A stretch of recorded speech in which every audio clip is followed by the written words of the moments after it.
International monetary fund आणि reserve bank of India हे जेव्हा भारताच्या विकासाबद्दल आश्वासक असं भाकीत करतात, तेव्हा त्यांच्या भाकितामध्ये सर्वात मोठा रोल हा भारतातील कृषी क्षेत्राचा आणि सेवा क्षेत्राचा असतो. आणि या सेवा क्षेत्रामध्ये सर्वात मोठा टक्का आहे तो म्हणजे आपल्या आय टी कंपन्यांचा, आणि हे नाकारून चालणार नाही, तुम्ही सुद्धा हे मान्य कराल. आता या आय टी सेक्टरमधल्या मातब्बर कंपन्या आहेत TCS आणि इन्फोसिस. यांचे तिमाहीचे आकडे जे आहेत ते आता समोर आलेले आहेत. या कंपन्या नफ्यात जरी असल्या तरी सुद्धा ही आकडेवारी गुंतवणूकदारांसाठी समाधानकारक नसल्याने या गुंतवणूकदारांची निराशा झालेली आहे आणि या कंपन्यांच्या स्टॉक्समध्ये सेलिंग प्रेशर सुद्धा दिसून आलं, ज्याचा एकूणच भारतीय बाजारावरती परिणाम दिसून आलेला आहे. यासोबतच इन्फोसिसच्या मर्जरच्या बातमीने या सगळ्या पॅनिकमध्ये भर घातलेली सुद्धा दिसून येते. आज आपण सविस्तरमध्ये माहिती घेऊयात या आय टी कंपन्यांच्या तिमाही निकालांचा नेमका अर्थ काय आहे, कशामुळे हे घडलेलं आहे आणि पुढे काय होऊ शकतं याच्यावरती सुद्धा नजर टाकूयात. नमस्कार, मी अरुणराज जाधव बोल व्हिडिओवरती तुम्हा सर्वांचं अगदी मनापासून स्वागत करतो. सुरुवातीला काही फॅक्ट सांगतो. इन्फोसिस ही भारतातील क्रमांक 2 ची सर्वात मोठी आय टी कंपनी आहे. संपत्ती आणि एकूण मनुष्यबळ या बाबतीत TCSच्या खालोखाल इन्फोसिसचाच नंबर लागतो. आता कंपनीचे तिमाहीचे निकाल समोर आलेले आहेत. कंपनी फायद्यामध्ये आहे का? तर होय, का फायद्यामध्ये आहे. यासोबतच कंपनीचा जागतिक व्यवसाय जो आहे तो सुद्धा जोरात आहे. या कंपनीने चांगला डिव्हिडंड सुद्धा जाहीर केलेला आहे. आता हे सगळं खरं जरी असलं तरी सुद्धा हेही तितकंच खरं आहे की कंपनीचा ग्रोथ रेट जो आहे तो घसरलेला आहे आणि पुढील आर्थिक वर्षासाठीचं कंपनीचं जे प्रोजेक्शन आहे हे 4 ते 7% आहे. म्हणजे महसूल वाढ जी त्यांची होणार आहे पुढील वर्षासाठीची ती 4 ते 7% दरम्यान असेल असं कंपनीने सांगितलेलं आहे. पण गुंतवणूकदार आणि विश्लेषकांची अपेक्षा होती 10 ते 11% वाढीची. म्हणजे मार्केटच्या अपेक्षांपेक्षा इन्फोसिसच्या प्रोजेक्शनमध्ये मोठी तफावत आपल्याला दिसून येते, ज्याच्यामुळे सध्या सेलिंग प्रेशर जे आहे ते मार्केटमध्ये दिसते. या अगोदर 2018 या आर्थिक वर्षामध्ये 5.8% इतकी वाढ कंपनीची झालेली होती आणि त्या खालोखाल सध्याची आकडेवारी दिसते. याचा परिणाम भारतीय मार्केटवरती तर दिसलाच आहे, पण मागील आठवड्यामध्ये कंपनीचे US मार्केटमधले जे शेअर्स आहेत ते सुद्धा 9% घसरलेले होते आणि डिसेंबर 2020 नंतरची ही सर्वात मोठी घसरण असल्याचं सुद्धा सांगितलं जाते. आता यामागची कारणं काय, म्हणजे कंपन्यांचे हे जे शेअर्स जे आहेत किंवा स्टॉक जे आहेत ते घसरलेत का बरं? आपल्या इथल्या आय टी कंपन्यांचा जो काही रेव्हेन्यू आहे हा सर्वाधिक येतो युरोप आणि अमेरिकेमधून. US मधल्या बँकिंग, फायनान्शियल सर्व्हिसेस आणि इन्शुरन्स, ज्याला BFSI असं म्हणलं जातं, इथूनच सर्वात जास्त रेव्हेन्यू या आय टी सेक्टरसाठी जनरेट होत असतो. पण अमेरिका घ्या किंवा युरोप घ्या, इथल्या बँकिंगमध्ये जो काही क्रायसिस झालेला आहे याच्यामुळं ग्रोथवरती परिणाम झाल्याचं विश्लेषकांचं म्हणणं आहे. या बँकिंग सेक्टर जो आहे यांच्या ग्रोथवरती तर परिणाम झालेलाच आहे, पण आपल्या आय टी सेक्टरवरती सुद्धा परिणाम झालेला दिसून येतोय. अर्निंग्स रिपोर्ट जर का आपण पाहिला तर BFSI म्हणजे बँकिंग, फायनान्शियल सर्व्हिसेस आणि इन्शुरन्स जो आहे याचा वाटा जो आहे आपल्या आय टी सेक्टरमधला हा 25%हून अधिक आहे. मी रेव्हेन्यू संदर्भातलं बोलतोय. मग ती इन्फोसिस असो, TCS असो, विप्रो असो किंवा कॉग्निझंट असो.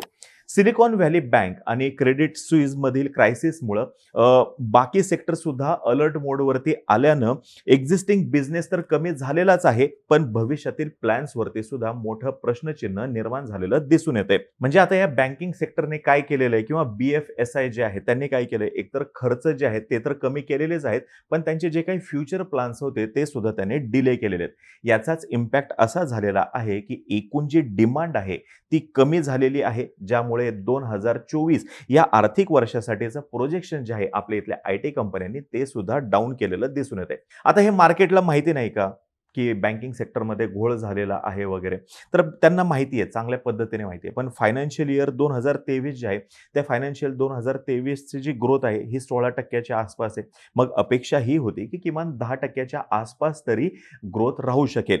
पण बँकिंगमध्ये जो काही घोळ झालेला आहे त्याच्यामुळे कंपन्यांनी स्वतःहूनच त्यांचं प्रोजेक्शन जे आहे ते 4 ते 7% कमी केलेलं आहे.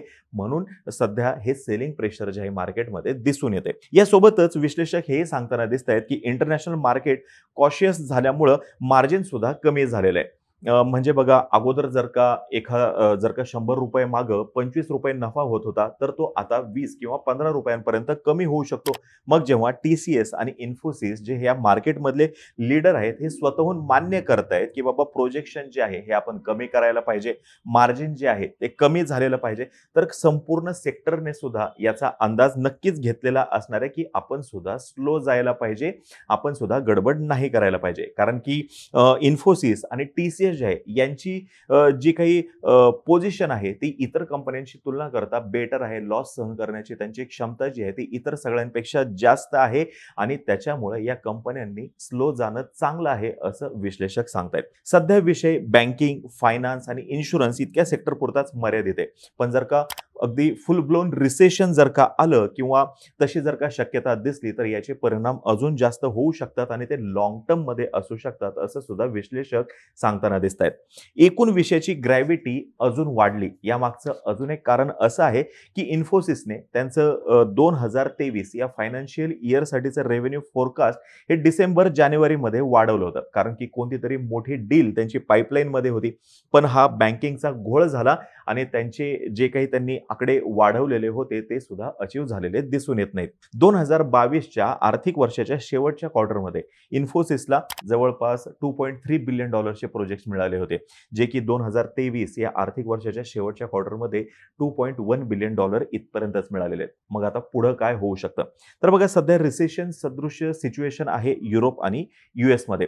म्हणजे डेव्हलपिंग कंट्रीजमध्ये हा विषय जरा जास्त डॉमिनेटिंग दिसतोय.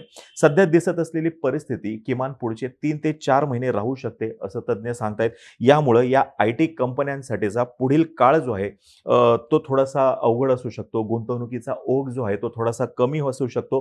कारण जे कोणी मोठे इन्व्हेस्टर्स असतील ते ह्या व्होलेटाईल सिच्युएशनमध्ये वेट अँड वॉचची भूमिका घेऊ शकतात किंवा असंही होऊ शकतं की बाबा जास्तीत जास्त गुंतवणूक जी आहे ती आपण करायला पाहिजे. पण एकूणच त्याचा परिणाम जो आहे पुढचे 3 ते 4 महिने राहूच शकतो. आता IT कंपन्यांनी जानेवारीमध्ये पुढील आर्थिक वर्षासाठीचं जे काही एकूण नियोजन केलेलं होतं तर त्याच्यामध्ये त्यांनी हायरिंग प्रोसेस जी आहे ती नेमकी काय असू शकेल या संदर्भातले प्रोजेक्शन्स असू शकतील. रेव्हेन्यू प्रोजेक्शन्स तर असणारच, पण हे आता प्रोजेक्शन जे आहेत हे कुठेतरी गणलेत हे स्पष्टपणे दिसतंय. यामुळे फ्युचर प्रोजेक्टसाठी जी काही मोठ्या प्रमाणात हायरिंग या कंपन्यांकडून येऊ घातलेली होती त्याच्यामध्ये घट होऊ शकते असं तज्ञ सांगतायत. किती घट होईल हे निश्चितपणे सांगता जरी येत नसलं तरी सुद्धा निश्चितच त्याचा कन्सिडरेबल असा इम्पॅक्ट आपल्याला दिसू शकतो. यासोबतच जे वर्किंग आहेत त्यांना सुद्धा त्यांचे जे काही अप्रायझल्स आहेत याच्यामध्ये थोडाफार फरक झालेला दिसून येऊ शकतो. कारण की या कंपन्यांचा रेव्हेन्यू त्यांचं जे काही एक्सपेक्टेशन होतं त्या एक्सपेक्टेशनपेक्षा सध्या तरी आटलेलं आहे आणि हे या तिमाही निकालांमध्ये स्पष्टपणे दिसतंय. पण हेही तितकंच खरं आहे की ही सिच्युएशन कायमस्वरूपी राहणार नाहीये. आता तुम्हाला ही माहिती जर का आवडली असेल खाली कमेंट बॉक्समध्ये नक्की सांगा. आम्हा सर्वांची व्हिडिओ जास्तीत जास्त लोकांपर्यंत पोहोचवा आणि चॅनलला सबस्क्राईब करायला तेवढं विसरू नका. धन्यवाद.